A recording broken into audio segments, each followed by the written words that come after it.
আজি যদি 5 বছৰৰ আগত মোৰ সামৰ্থ্যখিনি বহুত বেছি থাকিল হয়, তেতিয়া মই কি কৰিলোঁ হয়? মই নিশ্চিতভাৱে অভাৱীজনক, দুখীয়াজনক, ভোকাতুৰজনক সহায় কৰিলোঁ হয়, পইচা দিলোঁ হয় তেওঁলোকৰ অভাৱটো পূৰণ কৰিবৰ কাৰণে।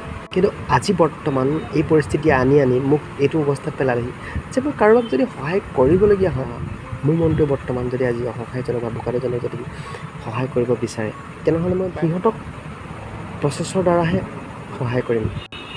ডাইৰেক্টলি মই তেওঁলোকৰ ভোকটো পূৰণ কৰিবৰ কাৰণে পইচাখিনি দি বা অভাৱখিনি পূৰণ কৰিবৰ কাৰণে সহায় কৰা মেণ্টেলিটিটো বৰ্তমান মোৰ নাই।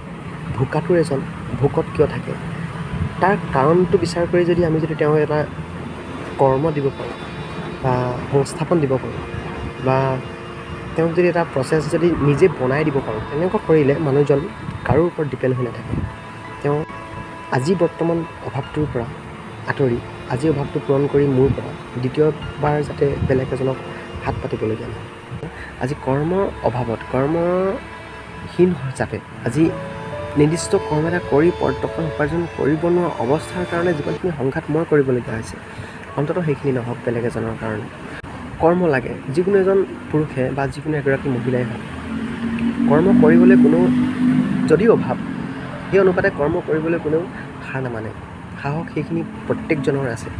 তো সেইকাৰণে কৰ্মৰ অৱস্থা চিনি মানুহজনক এটা নিৰ্দিষ্ট কৰ্মত নিয়োগ কৰাটো আটাইতকৈ ডাঙৰ সম্পদ বা ডাঙৰ দান এই মুহূৰ্তত। এইখিনি অন্ততঃ জ্ঞান উপলব্ধিৰ দ্বাৰা শিকাবৰ কাৰণে মোৰ জীৱনত ইমান সংঘাত আহিছিল।